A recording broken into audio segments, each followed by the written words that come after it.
Bismillahirrahmanirrahim. Assalamualaikum warahmatullahi wabarakatuh. Selamat pagi anak-anak sekalian. Jumpa lagi di channel pembelajaran matematika MAN 3 Palembang.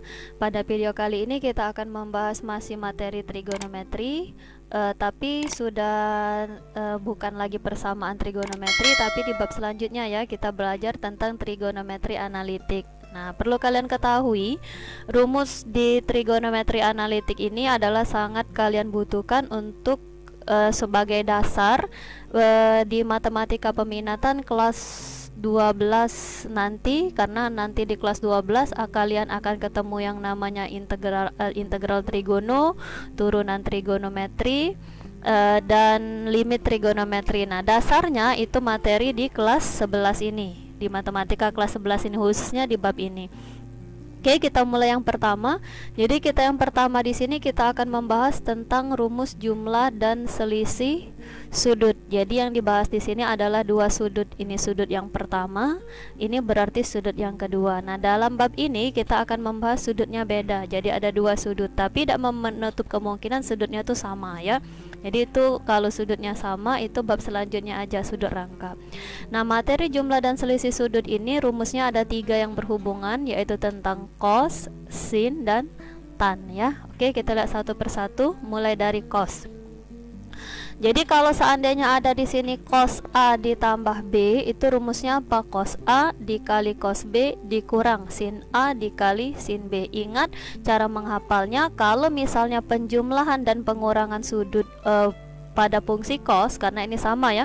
Jadi penjumlahan dan pengurangan dua sudut pada fungsi cos itu pasangannya tuh sama. Pasangannya sama maksudnya apa? Cos ketemu cos, sin ketemu sin. Tapi lihat tandanya. Ini tandanya, lihat. Tandanya kalau di sini plus, ini berubah jadi min. Jadi tandanya itu berbeda. Kiri beda dengan kanan. Itu caranya. Cos ketemu cos, sin ketemu sin. Tanda kiri beda dengan tanda kanan. Lihat. Pengurangan cos itu pasangannya juga sama. Cos ketemu cos, sin ketemu sin. Tandanya kalau min berubah jadi plus. Jadi ingat, kalau untuk penjumlahan dan pengurangan fungsi cos itu tanda fungsinya sama. Cos ketemu cos, sin ketemu sin. Tandanya beda. Kalau plus berubah jadi min, kalau min berubah jadi cos. Oke. Sekarang kita lihat contoh soalnya. Kita mulai dari contoh soal yang pertama. Sekarang ini contoh soal yang pertama ini, coba buka buku kalian, itu ada di halaman 92 soal nomor 9. Jadi buku yang dipakai ini buku Erlangga Sukino ya, karangan Sukino. Oke, kita lihat soal nomor 9. Di sini katanya nilai dari cos 125 dikali cos 35 ditambah sin 125 dikali sin 35. Nah, ini kan bukan sudut istimewa. Tapi kalau kita lihat di sini sudutnya sama nggak? 125, 35, 125, 35. Berarti sudutnya sama. Berarti kalau sudutnya sama, berarti jumlah apa? Jumlah dan selisih cos, entah itu cos, entah itu sin. Sekarang kita lihat di sini. Pasangannya sama apa beda di sini? Cos ketemu cos, sin ketemu sin. Oh, berarti pasangannya sama. Kalau pasangannya sama, berarti penjumlahan dan pengurangan fungsi apa jadinya? Fungsi cos. Berarti cos apa? Cos fungsi sudutnya apa? 125 sama 35. Tapi kalau cos, kalau plus, dia berubah jadi min. Tandanya kan beda. Berarti nilainya sama aja dengan cos berapa? 125 dikurang 35. Berarti cos 90. Berapa cos 90? Cos 90 berarti 0. Maka jawabannya adalah E. Oke, bisa diterima. Lanjut ya. Nah, lanjut. Buka lagi buku kalian, itu halaman 62, itu ada soal nomor 10. Nah, sekarang di sini diketahui nilai dari tangan alfa itu adalah 7/24 dan tangan beta diketahui 3/4. Alfa dan beta adalah sudut lancip. Ingat sudut lancip? Sudut lancip itu adalah sudut yang terletak di kuadran pertama ya. Jadi sudut lancip itu antara 0 sampai 0 sampai 90 itu sudut lancip. Berarti dimainkan kuadran pertama. Enak kalau kuadran pertama, berarti semua bernilai positif. Tapi kalau katanya sudut tumpul, berarti mainnya kuadran kedua ya. Jadi ingetin lagi kuadran, siapa yang positif, siapa yang negatif. Sekarang diketahui nilai tangen alfa dan tangen beta, kita diminta menentukan nilai dari cos alfa tambah beta. Ingat tadi rumus cos gimana?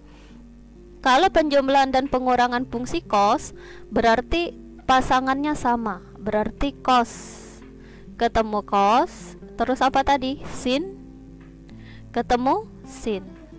Tebarkan sudutnya, alfa sama beta. Berarti ini alfa, beta, alfa, beta. Tapi cos tandanya kalau plus berubah jadi min. Nah, inilah rumus yang nak dituju. Berarti untuk masuk ke rumus ini, rumus yang mau kita tuju ini, kita butuh nilai apa ini? Kita butuh nilai cos alfa. Ada nggak cos alfa di sini? Nggak ada. Maka kamu buat dulu di sini. Karena yang diketahui di sini tangan, kita nyari cos alfa. Berarti kamu buat dulu segitiga. Nah, masih ingat materi matematika wajib ya? Ini sudutnya apa? Ini sudutnya berarti alfa. Nah, sekarang mana depan sudut? Masih ingat depan sudut yang mana? Ini sudut depannya. Mana sisi depannya? Sisi yang tegak depannya. Nah, ini namanya depan sudut. Sudut depannya. Nah, ini namanya depan sudut. Singkat dia dengan de. Ini posisinya miring berarti sisi miring mi. Ini berarti samping sudut. Ini namanya sa. Sekarang tangan. Masih ingat di matematika wajib kemarin, tangan itu rumusnya apa? Desa ya. Depan dibagi dengan samping. Berarti depannya berapa? Depannya 7, sampingnya berarti berapa? 24. Nah, sekarang gimana cara miringnya? Pakai Pitagoras. Berarti 7 kuadrat ditambah 24 kuadrat. 7 kuadrat berapa? 7 kuadrat berarti 49 ya, ditambah 24 kuadrat berapa? 576. Berarti akar dari 625. Akar dari 625 berarti 25. Sekarang kita butuh nilai apa? Kita butuh nilai cos alfa. Oke, cari cos alfa. Maka cos alfa, cos itu rumusnya apa? Sami, samping dibagi dengan miring. Mana sampingnya? Sampingnya berarti 24 per 25. Oke, masukin ke sini. Berarti nilainya sama dengan cos alfanya 24 per 25 dikali cos beta. Ada nggak cos beta sudut beta? Nggak ada. Di sini adanya tangan, maka kamu buat lagi segitiga di sini untuk beta. Jadi nyarinya satu persatu. Ini sudut beta. Sekarang tentuin dulu mana depan, samping. Mana depan? Ini depan. Ini samping. Ini berarti sisi miring. Tangan itu rumusnya apa? Desa. Depan dibagi samping. Berarti depannya 3, sampingnya 4. Berarti miringnya berapa? Miringnya berarti 3 kuadrat ditambah 4 kuadrat ya. Berarti 25. Akar 25 berarti 5. Sekarang kita butuh nilai apa? Cos beta. Cari cos beta. Cos itu rumusnya apa? Sami, samping dibagi dengan miring. Berarti 4 per 5. Suin ke sini, 4 per 5 dikurang sin alfa. Mana sin alfa? Sin alfa nggak ada, cari di sini. Berarti sin alfa, sini aja saya buat ya. Berarti sin alfa, sin itu rumusnya apa? Demi kan? Depan dibagi dengan miring. Depan kita berapa? Depan kita 7 per miring kita berapa? 25. Nah, kamu masukin ke sini 7 per 25 dikurang sin beta. Ada nggak sin beta? Nggak ada, adanya cos beta. Cari. Berarti sin beta. Sin itu rumusnya apa? Demi. Depan dibagi dengan miring. Berarti nilainya jadi dikali dengan 3 per 5. Oke, sekarang kaliin. Berarti hasilnya sama aja dengan berapa jadi hasilnya? Ganti aja. Berarti hasilnya jadi sama dengan berapa di sini? 24 dikali 4. Berapa 24 dikali 4? 96 ya. 96 per 25 kali 5 berarti 125. dikurang 7 kali 3 berapa? 21 ya. 21 per 25 kali 5 berarti 125. Berarti hasilnya tinggal berapa? 96 dikurang 21. Berapa 96 dikurang 21? 75 ya. 75 per 125. Bisa dikecilin? Bisa ya, sama-sama dibagi 25 ya. Kalau dibagi 25 berarti ini 3 per 125 dibagi 25 berarti 5. Maka hasilnya adalah 3 per 5. Jadi jawabannya adalah B, seperti itu. Di sini bisa dipahami ya. Oke, lanjut. Nah, sekarang buka lagi buku kalian, itu halaman 61. Jadi kita disuruh mencari nilai dari cos 75. Jadi rumus jumlah dan selisih dua sudut ini bisa juga kita pakai kalau seandainya kita disuruh menentukan nilai dari fungsi trigonometri, baik itu sin, cos, tan yang bukan sudut istimewa. Kayak ini 75. Kan ini bukan sudut istimewa. Nah, jadi bisa kita pakai cara mencarinya dengan menggunakan rumus jumlah dan selisih dua sudut. Jadi caranya gimana? Kamu manfaatkan berapa sih dua sudut yang dijumlahkan itu 75, hasilnya 75, tapi dua sudut itu harus sudut istimewa karena sudut istimewa kan ada nilainya. Jadi misalnya kayak gini. Misalnya kamu buat di sini berarti cos 75 itu bisa nggak aku buat misalnya 60 ditambah 15. Benar memang 60 ditambah 15 itu 75. Tapi 60 sudut istimewa, 15 bukan sudut istimewa, berarti nggak bisa dipakai kayak gitu. Jadi pecah 75 ini berapa tambah berapa kayak gitu. Yang hasilnya 75, tapi dua sudut itu harus istimewa. Nah, misalnya lagi 75 itu bisa ndak aku buat 50 ditambah 25? Bisa memang, 50 tambah 25 memang 75. Tapi 50 bukan sudut istimewa, 25 bukan sudut istimewa. Berarti kamu cari lain. Berarti berapa lah 75 itu? 75 itu bisa kamu buat 30 ditambah dengan 45. 75 kan? Begitu halnya kalau seandainya kamu disuruh mencari cos 15. Berarti cos 15 itu berarti bisa dipakai berapa? 45 dikurang 30 atau 60 dikurang 45. Jadi manfaatkan dua sudut istimewa. Oke ya, sampai sini. Karena yang diminta di sini adalah penjumlahan dan pengurangan fungsi cos. Tadi rumusnya apa? Kalau penjumlahan dan pengurangan fungsi cos berarti pasangannya sama. Berarti apa pasangannya sama? Cos ketemu cos, sin ketemu sin. Tapi kalau penjumlahan dan pengurangan fungsi cos tandanya beda, plus berubah jadi min. Sekarang kamu tebarkan, sudut kita berapa? 30, 45, 30 sama 45. Sekarang kamu ambil. Ini sudut istimewa kan, bisa dipakai. Cos 30, berapa cos 30? Harus hafal ya sudut-sudut istimewa. Setengah akar 3 ya, dikali cos 45. Berapa cos 45? Setengah akar 2 ya, dikurang sin 30. Berapa sin 30? Setengah, dikali sin 45 berapa? Setengah akar 2 ya. Berarti setengah dikali setengah berapa? 1/4. Bukan 1 ya.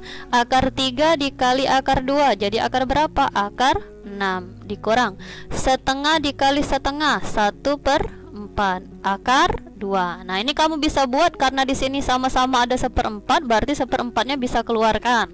Jadi bisa kamu buat kayak gini boleh. 1/4 buka kurung 1/4 akar 6 dibagi 1/4 berarti tinggal akar 6 dikurang tanda kurang taruh kurang 1/4 akar 2 dibagi 1/4 karena kan sama-sama ada 1/4, 1/4-nya kamu keluarkan, tinggal di sini apa? Akar 2 boleh. Tapi nggak ada di sini kan jawabannya ya. Nah, jadi permintaan dipilih di buku kalian itu agak beda dimintanya. Jadi mintanya seperti ini yang dimintanya. Sekarang dipecah lagi. Sampai sini boleh. 1/4 akar 6 itu bisa dibuat akar 2 dikali akar 3. Benar ya? Dikurang 1/4 akar 2. Nah, sekarang sama-sama ada siapa antara yang di suku sini sama suku sini? Sama-sama ada 1/4. Keluarkan. Sama-sama ada apa lagi di sini sama di sini? Sama-sama ada akar 2. Keluarkan akar 2. Buka kurung. 1/4 akar 2 akar 6 dibagi akar 2. Ini sama ini habis, ini sama ini habis, tinggal apa? Tinggal akar 3 dikurang, tanda kurang taruh kurang. 1/4 akar 2 dibagi 1/4 akar 2 berapa? 1. Nah, ada nggak jawabannya? Berarti jawabannya adalah A ya. Oke, bisa dipahami sampai sini? Oke, nah kita lanjut ke ke rumusan selanjutnya. Jadi rumusan selanjutnya kalau tadi rumusan cos, nah sekarang kita pakai di sini adalah rumusan sin. Jadi jumlah dan selisih fungsi sin. Jadi ini ada sin A tambah B dan sin A min B. Sama kayak cos tadi, rumusnya sama ya. Jadi antara penjumlahan dan pengurangan itu sama. Jadi kalau sin A ditambah B, rumusnya apa? Sin cos ditambah kosin. Kalau sin A min B berarti sin cos dikurang kosin. Jadi dua rumus ini sama kayak cos tadi. Tapi cara menghafalnya gimana? Kalau penjumlahan dan pengurangan fungsi cos tadi pasangannya sama, cos ketemu cos, sin ketemu sin, tapi tandanya beda. Kalau plus jadi min, kalau min jadi plus. Kayak gitu cara menghafalnya ya. Tapi kalau penjumlahan dan pengurangan fungsi sin itu pasangan beda. Maksudnya pasangan beda apa? Sin ketemu cos, cos ketemu sin, ini kan beda, sin cos kosin, tapi tandanya sama, plus tetap plus, min tetap min, kayak gitu ya. Jadi kalau penjumlahan dan pengurangan fungsi cos itu tandanya pasangannya sama, tapi kalau penjumlahan dan pengurangan fungsi sin itu pasangan beda, sin cos ketemu dengan kosin, kayak itu, sin ketemu cos, terus cos ketemu sin, tapi tandanya sama, kalau plus tetap plus, kalau min tetap min, seperti itu.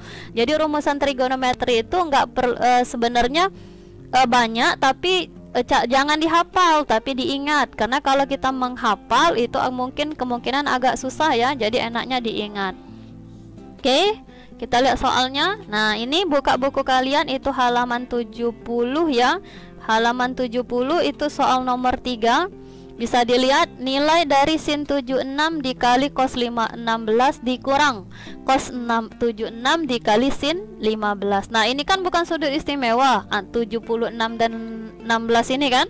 Berarti karena sudutnya ini sama 76, 16, 76, 16, berarti yang kita manfaatin apa?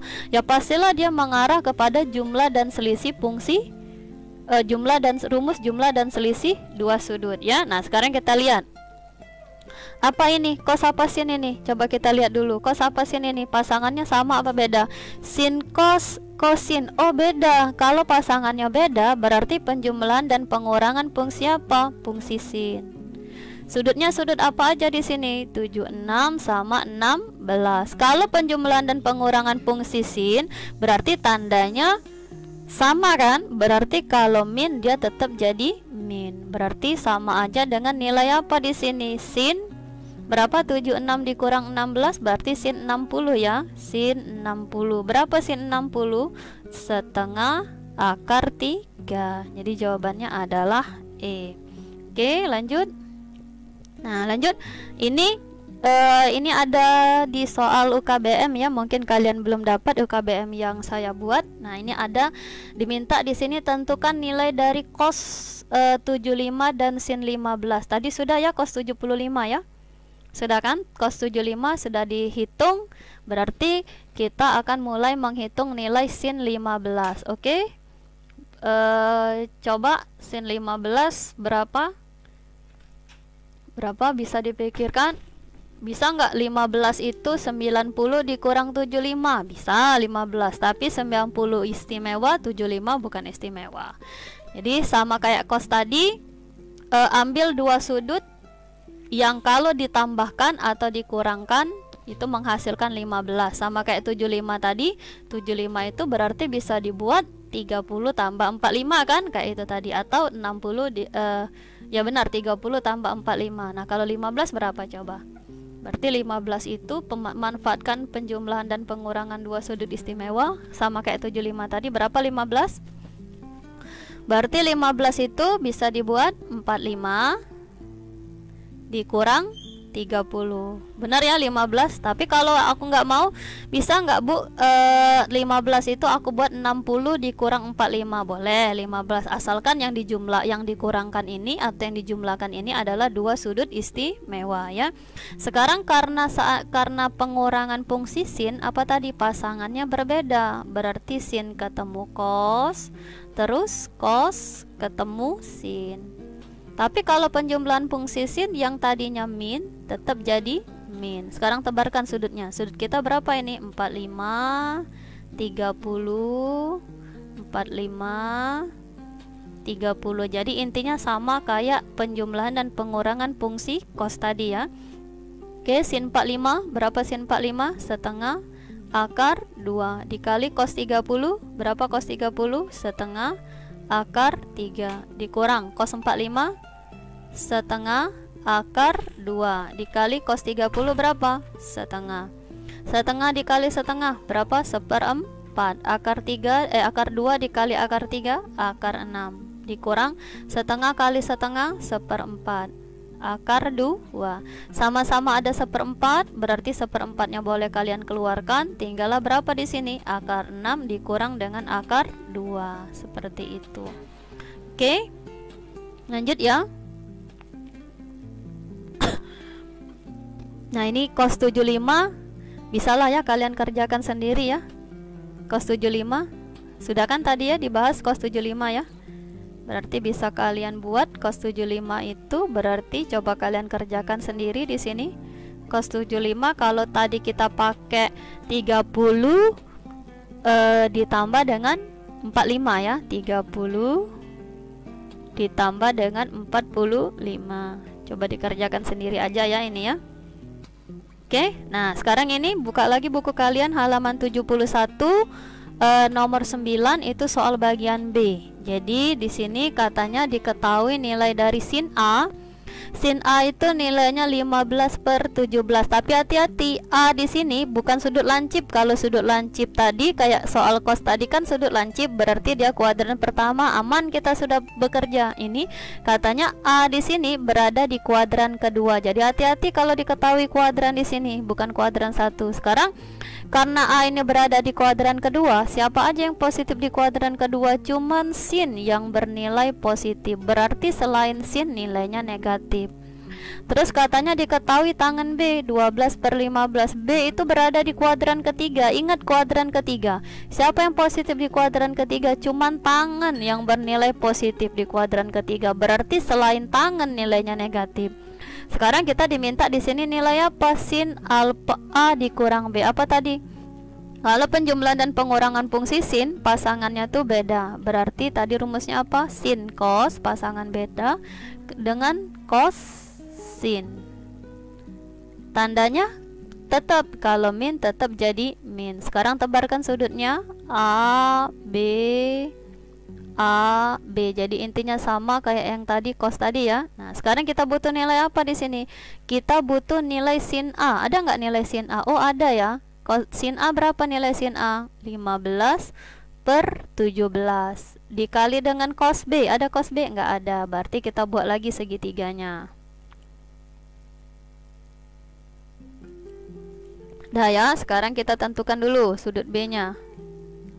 Aduh.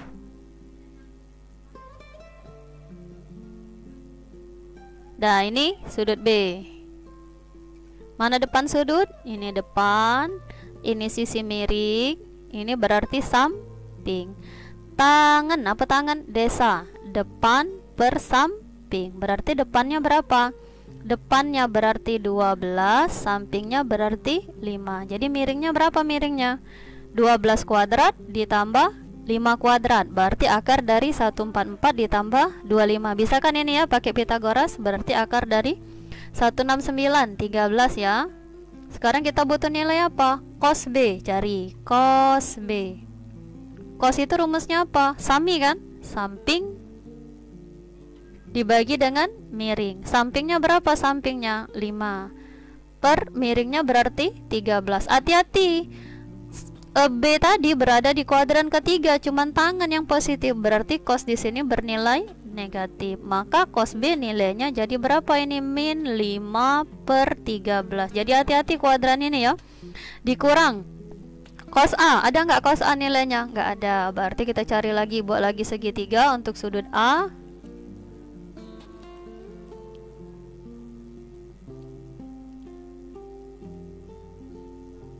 Nah ya, buat lagi segitiga untuk sudut A.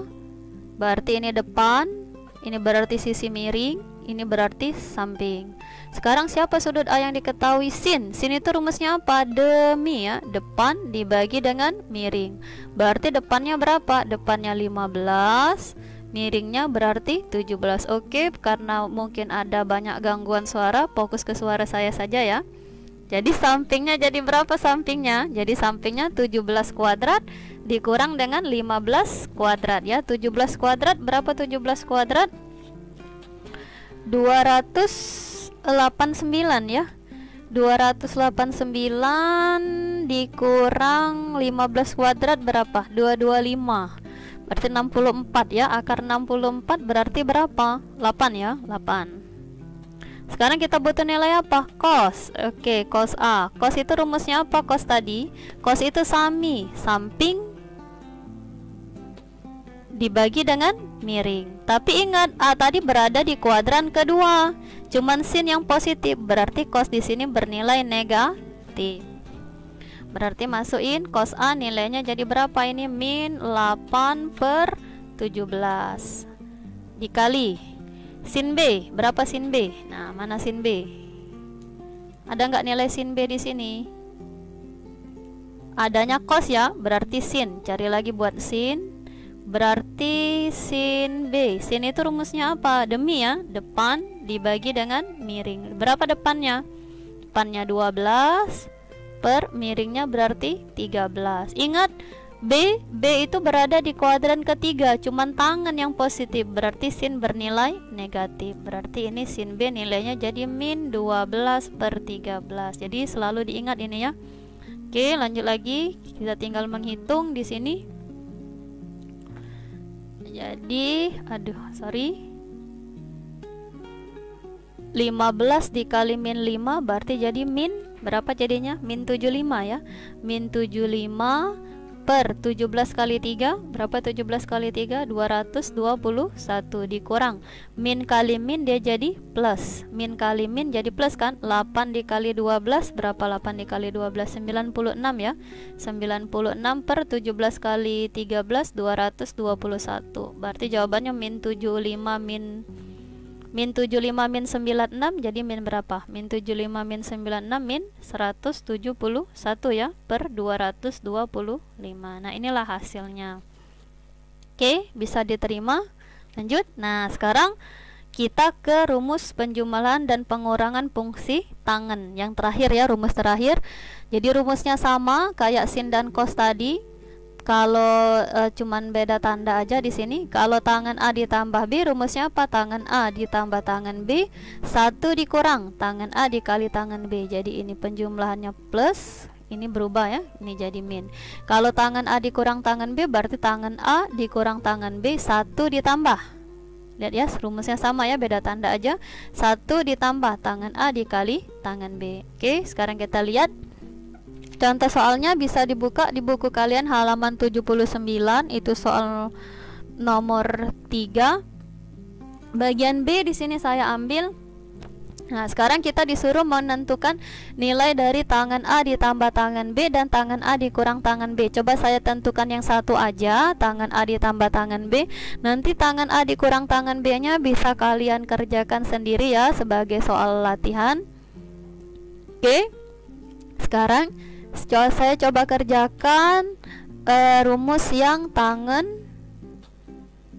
A ditambah dengan B. Berarti rumusnya apa tadi? Tangan A, kalau tambah tetap tambah, ditambah dengan tangan B. Terus apa tadi? 1 dikurang ya, kalau plus berubah jadi min. Tangan A dikali dengan tangan B. Kalau tangan A min B berarti tangan A dikurang tangan B 1 ditambah tangan A kali tangan B. Jadi rumusnya sama ya. Nah, sekarang kita butuh nilai apa di sini? Kita butuh nilai tangan A. Ada nggak nilai tangan A? Ada tangan A.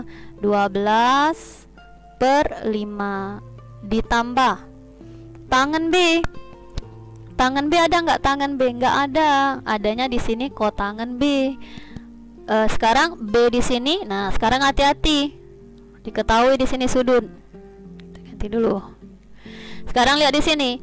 A di sini sudut lancip. Lihat di sini. A di sini sudut lancip. Artinya kalau sudut lancip itu antara 0 sampai 90 derajat. Berarti A berada di kuadran pertama. Aman kalau kuadran pertama. Apa yang terjadi? Kalau kuadran pertama berarti semua bernilai positif. Sekarang hati-hati B di sini. B di sini sudut tumpul. Sudut tumpul itu artinya antara 90 sampai 180. Berarti sudut tumpul itu artinya B di sini berada di kuadran kedua. Siapa yang positif di kuadran kedua? Sin yang positif. Berarti selain sin agak nilainya jadi negatif. Seperti itu. Jadi hati-hati ya. Kita butuh nilai kotangan B. Sekarang buat dulu segitiganya. Diketahui kotangan B, kita butuh nilai tangan. Ini sudut B. Ini namanya apa tadi? Depan. Ini samping. Ini miring. Sekarang kotangan. Kotangan itu kebalikan dari tangan. Kalau tangan itu desa, berarti kalau kotangan balikin. Sade. Berarti sampingnya 3, depannya 4. Miringnya jadi berapa? 5. Nah, sekarang Bu ini ada min. Min di sini, sekali lagi min di sini cuman menandakan kuadran. Artinya dia berada di kuadran kedua yang cuman sin yang positif. Selain sin nilainya negatif. Jadi begitu masuk ke rumus ini jangan dipakai minnya.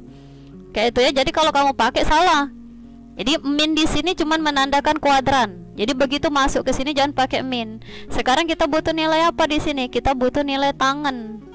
Tangan B. Tangan itu rumusnya apa? Desa kan? Depan dibagi dengan samping. Tapi karena B itu berada di kuadran kedua, cuman sin yang positif, berarti tangan bernilai negatif. Nah, seperti itu. Ya, jadi selalu diingat. Berarti nilainya sama aja dengan min 4/3. Jadi kalau min selalu dalam kurung ya. 1 dikurang tangan A. Tangan A tadi berapa nilainya? 12/5 dikali tangan B. Tangan B berapa? Min 4/3. Oke, kalian bisa dikalikan. Berarti hasilnya ini sama aja 12/5. Coba kita sederhanakan dulu. Plus ketemu min. Jadi min ya. Min 4/3 per 1. Min dikali min dia jadi plus. Berapa? 12/5 dikali 4/3. 12 dikali 4 48 ya. 48 per 5 kali 3 berarti 15. Oke, kelihatan ya? Lanjut lagi ke sini. Berarti ini samakan penyebut. Berapa samakan penyebut pucuk atas? 5 dengan 3 berarti penyebutnya jadi 15. Kalikan silang aja. 12 kali 3 berarti 36. Dikurang 4 kali 5 berarti 20 ya. Per bawahnya berarti samakan penyebutnya jadi 15. Ini 15 ya. Kelihatan nggak? Nah, 15 ya. Berarti 15 dikali 1 15. Karena 1 ini dianggap 15/15. 15 dikali 1 15. 15 ditambah 48 berapa? 63 ya. 63. Oke, ada yang bisa dicoret di sini? Berarti hasilnya ini sama aja dengan 16/15 dibagi dengan 63/15 ya. Atas bawah ada 15, berarti 15 yang atas dan 15 yang di bawah itu boleh dihilangkan. Maka hasilnya jadi berapa ini? 16/63. Seperti itu. Oke, untuk yang tangan A min B coba kalian kerjakan sendiri. Oke, seperti ini. Oke, terima kasih atas waktu dan perhatiannya. Inilah materi jumlah dan selisih dua sudut. Jadi kalau ada materi yang nggak dimengerti itu bisa kalian ulang-ulang terus sampai dimengerti ya. Oke, terima kasih atas waktu dan perhatiannya. Tetap semangat walaupun belajarnya masih dalam kondisi daring. Wassalamualaikum warahmatullahi wabarakatuh.